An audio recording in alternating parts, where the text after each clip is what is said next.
আপনারা এই এলাকার মানুষ আমাকে খুব ভালোভাবে চেনেন, আর বিরোধীরা হারে হারে চেনেন। কারণ আমি মারের বদলা মারে বিশ্বাসী, মারকে বদলা মার। আমি এখানকার বিজেপির নেতাদের বলছি, উত্তরপ্রদেশ, বিহারে, উড়িষ্যায় আমাদের বাঙালিদের মারা হচ্ছে বাংলায় কথা বলার জন্য। যে হিন্দিবাদীকে নিয়ে এখানে মিটিং করবেন, পরের দিন ঘর থেকে বেরোতে দেবো না।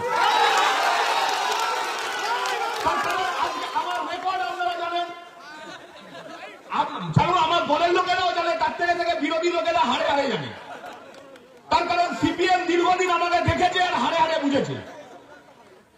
আর সিপিএমই তো আজকে ড্রেস চেঞ্জ করে ভারতীয় জনতা পার্টি।